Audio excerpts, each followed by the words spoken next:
Car Guy channel. The Car Guy channel. My name is Mike Hennessy. This show is all about cars and all four car guys. Get yourself a cold beer. Get yourself a cold beer, guys, because our show is... We are smoking! I'm Mike Hennessy, and you're watching the Car Guy channel. I have an auto repair shop. I've been in the business for over 30 years. You name it, we got it, we built it, we've done it, we do it. We love this car stuff, and I hope you guys do too. We're gonna have a lot of fun, got a lot of stuff cooking, so just stay tuned. Welcome to the Car Guy channel. Again, I say it every week, all the time. I think the shows are just getting better and better and better.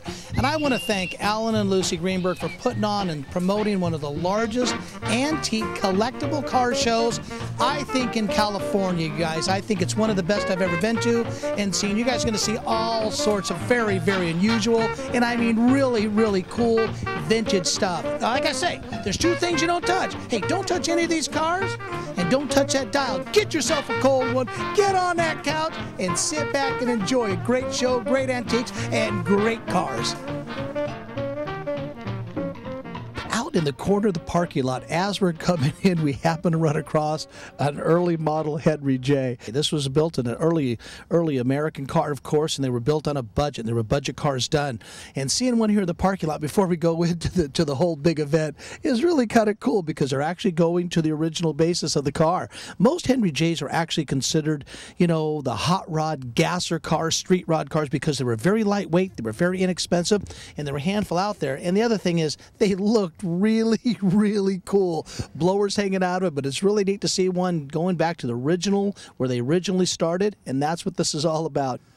You guys know me better than anything. I always like the unusual, and it doesn't mean this guy. It happens to be his car. Mike Hennessy, how you doing? Hi, Carl Chulik. Hi, Carl. Pleasure to meet you, because you have the unusual. Hey, tell me a little bit about this car. Okay, it's a 1906 Krotz motor buggy. It was built in 1906 by Alvaro Silas Krotz to prove the concept of a motorized buggy. He signed a contract with Sears there in 1907 to build 12 prototypes. And in 1908, Sears started production. And they produced them from 1908 through 1912. There was about 3,500 made. There's about 50 of them known to exist now. This is the first, this is the original prototype. Otherwise, it would be a Sears motor buggy. Now, what motor's in this? The motor is a 1909 Panhard engine. So it is a Panhard motor. So they bought the motor from Panhard, yeah. Yeah. Right. Panhard really was they actually produced his own automobile, and there's some neat Panhard history to you Panhard buffs, automotive buffs. Go on internet and you'll be able to see Google Panhard car. You'll see a lot of history on Panhard. Yeah.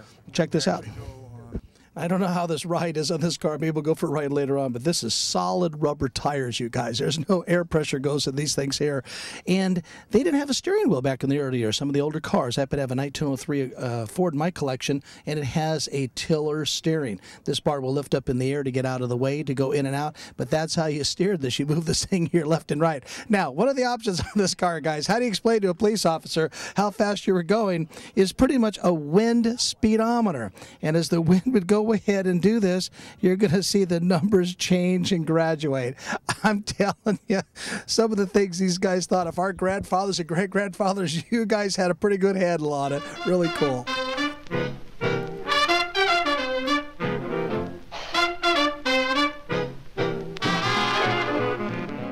Hey there, you guys. Cadillacs are out there, but Cadillacs are really out there. Now, these right here, there's got a whole row of cars. You guys are celebrating what type of cars today? 1- and 2-cylinder cars. And your name is? Karen Bromer. Karen, Mike Hennessy. How Nice you doing, to meet sweetheart? you. And Very who's this good. guy next to me? My husband, Bill. My husband, Bill. How you doing? All right. He's the restorer of the car. So you restored the whole car? Yes, I did. From soup to nuts. All the way down to the frame and back up again. How many times have you done it?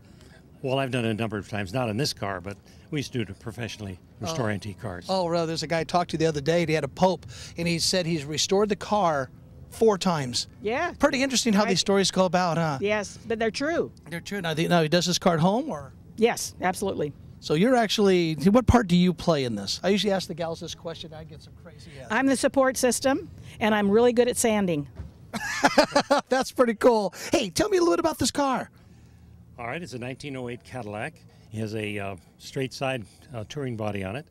It came just about the way you see it, with only side lamps, no headlamps, no top. They were really basic cars.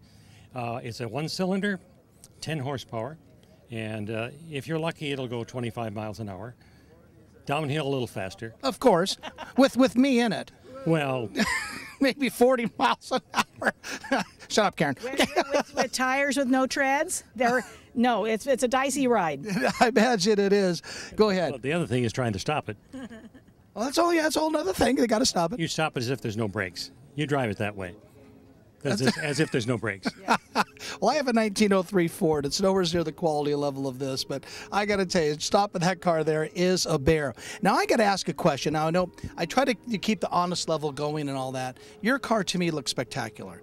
Do you think they'd look this good in that year? When they're on the assembly Probably line? not. So coming here today is exciting for me because I want to keep this alive. You know, and you what it looked at me takes. right now, like you knew just where I was going with this, right? Absolutely, See- absolutely, and then because it's seeing- the only way to keep it going. And then seeing some of these younger guys out there to appreciate this stuff, right. It's really cool. Now, how long have you guys had this car? About 5 years, I guess. Oh, really? So it's that new in your collection, huh? Right. And we bought it. It was restored at the time. It had been restored at least twice before we bought it. Oh, I see. Oh, wow. What a spectacular car for Cadillac. Now, there's some rumors about Cadillac in the earlier years that, you know, there's some races that were done. They went over to Europe. Didn't they win some award that their parts are interchangeable? And The DeWar Award. And they took 3 stock Cadillacs off the line. Well, it wasn't a line, but and they completely disassembled them and put them in piles. And then they reassembled all the pieces in various piles to 3 operating cars and drove them away. I knew I could lead him to that question. And I knew he would know all about it, That's didn't right. I? You have to know the history of these cars. I mean, that's part of what makes it so that they're exciting to drive. That's the charm of all this stuff. But this was a first because before this, each car was assembled individually. All parts were fitted individually.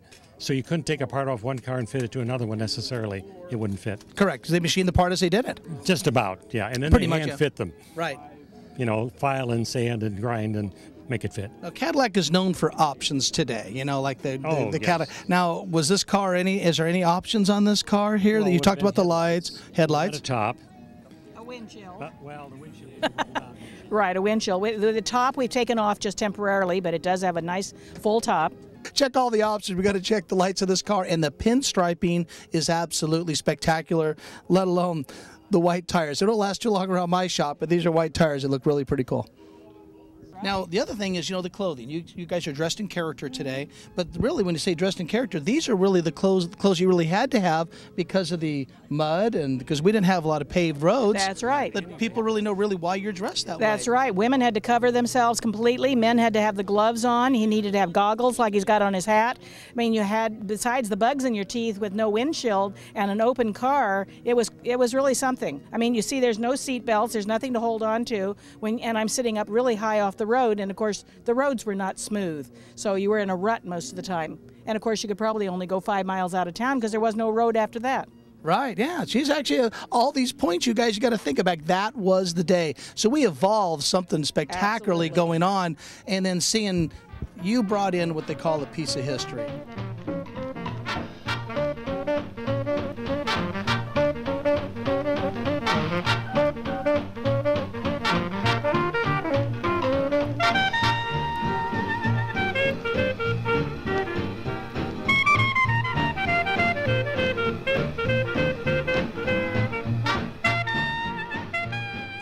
Boy, what a fine example of a 1927 Packard. You guys know Packard was absolutely pure class in the United States, coming on with the hybrid cars with Cadillac and Packard, and you know we have Duesenbergs and Pierce Arrows coming in. This is history, you guys. The big tall steel wheels that you got in the back of the car, rumble seat, and I'm telling you, this car is absolutely just what an example of a roadster. A lot of makers put a lot of different options in these cars, but I'll tell you one thing. Golf bag door, guys, they should bring it back. They need to bring it back in the cars again.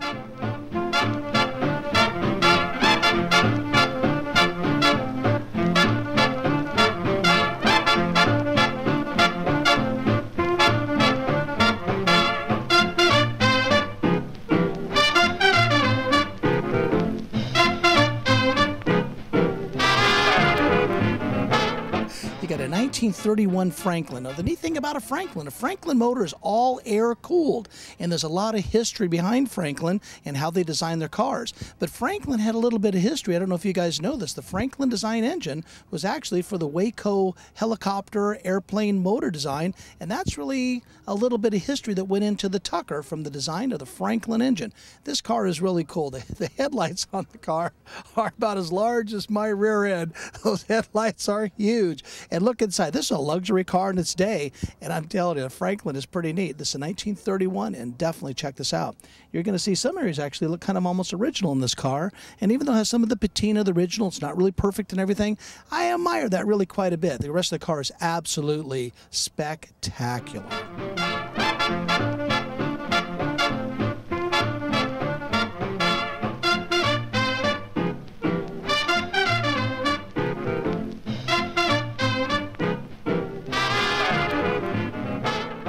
Hey there, guys. A lot of brass cars are out here today, and this is absolutely a spectacular example of an REO. Now, if you guys don't know what an REO means, I'm not going to tell you to Google it. I'm not going to tell you to look it up. It stands for Ramson E. Oldsmobile.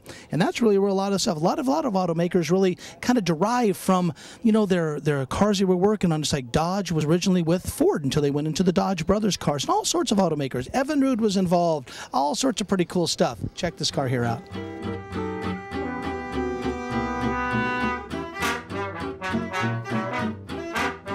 Hey there, guys. Some pretty cool cars. Some Morgans actually came to the event, and we got a veteran to one of our shows right here. And your name is? Dick Tuttle. Hey, we got Dick Tuttle here, and? Jim Taylor. How come he asked you to bring your Morgan? Well, he's been coming to this show with that car for quite a long time, and he wanted me to come to prove that there was at least one more Morgan in the area. One more Morgan in the Bay Area. Guys, which one do you want to explain what the JAP stands for? Well, he's got the JAP engine. So. Okay, it's the name for the manufacturer who started in 1904, John Alfred Prestwich. And he made engines up until just about the 60s. And he made proprietary engines for motorcycles, chainsaws, compressors, industrial engines, aircraft engines. The Coventry Eagle. Engines. Coventry Eagle is a bike I had in my collection. It's a JAP motor in it. Yep. Very cool stuff. Lots of, they made them for... And lawnmowers? Yeah, they did lawnmowers. Get lawnmowers out of a Morgan. I have no idea how they went there. I have no idea. Hey, tell us a little bit about your years of the car. How about you first, Jim? Mine's a 1933. It's a sport model, and that was... How can it not be a sport model? 3 wheels, no top? Well, I didn't think it was a limo. That's a step down from the Super Sport. Oh, really? So Yeah. there was a sport and a super sport. Sports and Super Sports, and then there was also a family model. Back seat. You have a back seat. Oh, the back seat. No, I don't know. No, I don't know about going to the drive-in movie in this back seat, the guys. I think it was for children. It was for kids. Now, a little bit about your car. It's a Super Sport. You notice they don't have any doors, and they're a little bit lower, a little bit less comfortable, a little fewer creature comforts than a Super Sport, but Yeah. but sportier looking and lower. That's the main difference. Well, I'm going to ask you the big question. What do you like about your Morgan? It's just fun and entertaining. I've had it for about 37 years. I've been running this thing, and That's older than Estelle, our camera gal. It's never failed to be fun and entertaining. No matter what you do, you even have to It's fix it, drive the it. charm of the car. It's really pretty cool. I mean, because there's no doubt people look at these cars. It's very visceral too. You get the smells, the oil, the noise, everything about it touches every sense that you have. Your sense of touch, your sense of hearing, your sense of smell, your sense of sight. Of course, it gets them all. They're pretty spectacular. But now I got to ask you this. I got to be fair. Get over here with me, you guys. What do you like about yours? And wait. How long have you had yours? But he's got 37 years on you. Yeah. No, I've only had mine about 7 years. I've been. Oh, you're just a baby. A dozen years. Yeah. Baby. You're a baby. Right. That's right. Now, what do you like about yours? Well, I like the same thing Dick's does. It's really fun to drive, and it's fun to park it, make a lot of friends. Oh, you do immediately. Yeah. This is kind of a charming event for the car industry. We got to look these Morgans over, you guys. The V-twin, the motor in the front of the car. What a design. The engineering is absolutely spectacular. Look this thing over.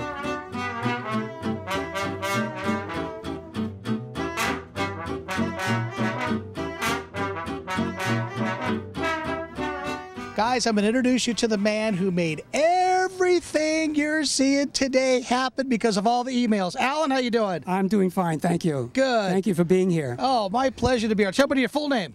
Alan Greenberg. Great. So Alec Greenberg is the gentleman who put this whole complete event on. All those emails you saw that Susan sent it out, my wife went crazy. I think what you have done is you put the charm into the car show type aspect because of the vintageness, the sterileness, the fun of what you've done. You did a great job, Alan. This is a great venue to have an antique car show. I feel so too. We're so proud and so happy to have this event here every year. This is our 12th year that we've done this event, and it gets bigger every year. It does. And the crowd of people, I mean, it's just neat to see how this works out, doesn't it? The cars popping in. If you didn't know any better, you would think you're back in the 20s. That's correct. And in some areas, the teens. I know. It's a great family event. Well, this year we're featuring 1- and 2-cylinder cars, and there'll be a presentation on them. Every year we feature a different car, and next year we're hoping it'll be Rolls Royces, vintage Rolls Royces. Oh, man. Yeah. What is the vintage year cutoff? Everything on down. 1945 is the newest car that we accept in this event. How many cars are out here? How many cars do you guys think you could eat in? We will be doing a count shortly, but last year we had 180, and we're hoping we have at least that or more this year. By the way, set your calendars for next year, correct? Absolutely. This is an annual deal. It's always the second Sunday in September.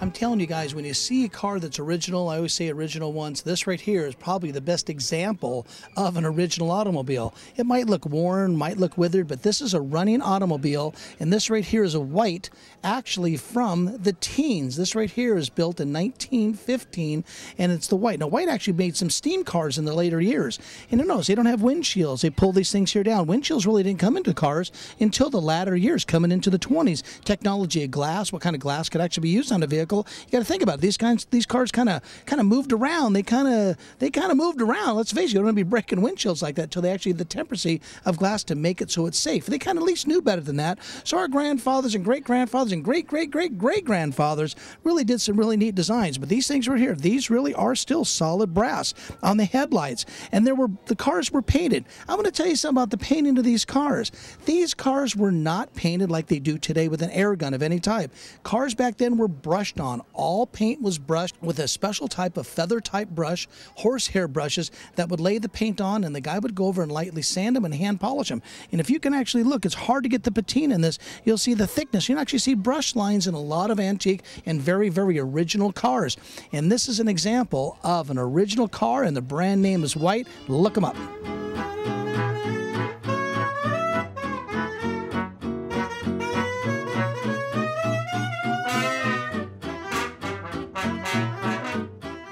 There were a lot of cars were actually made in our own backyard here in California. The Sunshine Car Company was actually over on West San Carlos, believe it or not. But Oakland cars were built actually in Oakland, California. And he happened behind to see me an early model Oakland in all original condition. Take a look at these headlights on the car.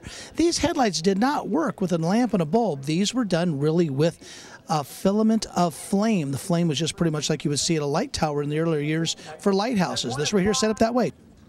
On this 1913 Oakland, they had lights all over the place. These right here actually were an option piece to put onto the car besides the headlights. But if you guys want to see something, the size and the tires and the height of this car here propelled down the road at a given speed of maybe 30 miles an hour, 35, but it only had 40 horsepower. That was their speed.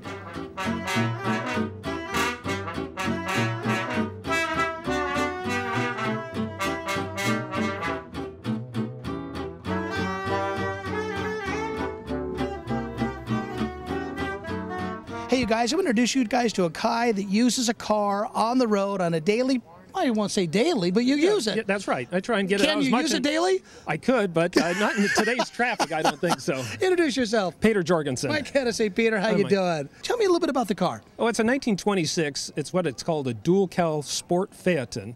They only made 300 of these in the 2 years it was produced. What's different about it, it has a cowling that goes over the rear seat and a second windshield to protect the people in the back seat. So that's what's kind of rare. But the other thing is that this car was taken back to the dealership in 1929 or 30 and was updated with 29 and 30 headlights and steering column. And people fixed and repaired and did things like that. Yeah, that's right. They tried to update the customers' cars and make them look current without having to buy a whole new car. Yeah, no, you happen to have a piston rod here. You've been That's showing right. people, and yeah, this is a stamp forged, and what's unique about it is that every piece of this rod is machined, which is what really high quality. So it's well balanced, and Sure. and so it's not over heavy with compared to some of the cheaper cars that were made at the time. but look at the stroke on this thing. The distance from the crankshaft to the top of the piston. What is the stroke on that? It's a 385 cubic inch car, and it has I can't remember, a 4 1/4 inch stroke on that. Jeez, you guys, that's great. That is fantastic. I'm telling you, don't see that stuff today. But that's what made the motor. Dum, dum, dum, dum. And then you can right. get down the road and rock and roll. Yeah, it has very low end torque, you know, that you can, it wasn't how fast you can go in third gear, but how slow you could go in third gear and not have to take it out and shift it because you had to double clutch it to get in a different gear. Lincoln had a statement one time. They said, it's not always about driving, it's about arriving. Yeah, that's right. And they That's did. correct, yeah. And seeing your car here is great. That's what it's all about, is Thank you. arriving. Absolutely one of my favorite Lincolns in the show. Black coffee, I'm in trouble. Black coffee, I see double. Man, man, man, man, how am I gonna get home? Black coffee, I'm so dizzy. Black coffee, let's get busy. Oh, oh, oh, help me to get home. What's an antique car show without a Woody? Showing a little bit of wood in the show. This guy here brought a 1948 Ford Deluxe.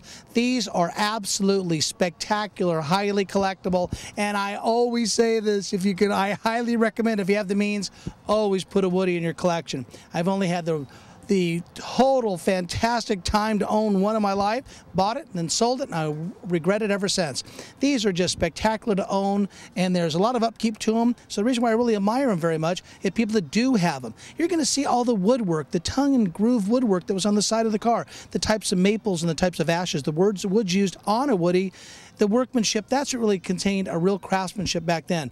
Henry Ford actually owned a wood factory at the time because they actually put the wood inside the cars. And then when cars changed to be completely full 100% metal, they had to find some way to use the wood and use the factory, keep these people there working. Then they put the wood on the outside of the car to make them a piece of artwork. You're going to see Woodies from all different makes and models, but when you come to the antique show, this wood 1948 Woody is absolutely spectacular and a Ford Deluxe.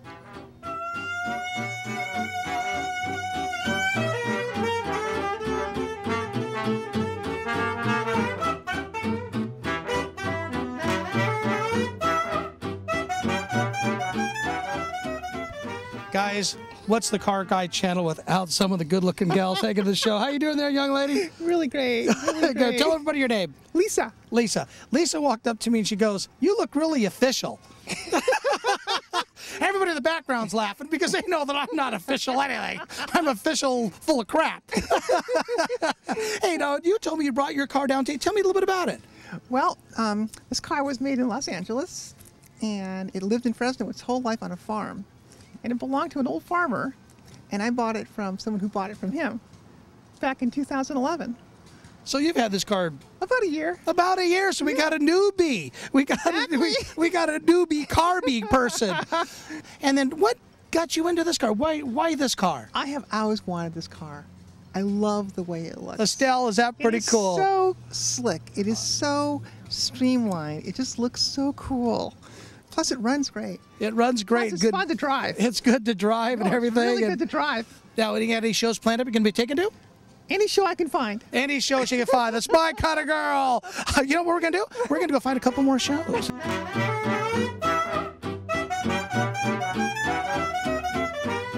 Hey there, guys. Down these shows, you meet a lot of interesting people, a lot of people that know all about the Chrysler Airflows. The treasurer of the Airflow Club is? Dennis Pitchford. Dennis, how you doing, bud? Good. Now, Nice. Dennis is actually a local guy. And Dennis, you guys had your big Chrysler Airflow meet actually yesterday, didn't you? Actually, it's Chrysler and DeSoto. Oh, excuse me. Yes. Oh, you car, like the car guys, we've got to be so technical. Yes, of course. Well, I personally have a DeSoto, so it's got to be Chrysler. Why don't just take 5 guys to beat the crap out of me out back? So you're working with the chapter basically here in San Jose. You're a San Jose guy. I'm a San Jose guy, and our Western Region director is in Southern California. He's down in Walnut, California. And what's the San Jose chapter called? There is no San Jose chapter. There isn't one. It's just a Western Region. Western Region. Someone, let's say you got an Airflow and you're watching the show and you have no idea this goes on. How do they get a hold of you? Well, we have a website, airflowclub.com.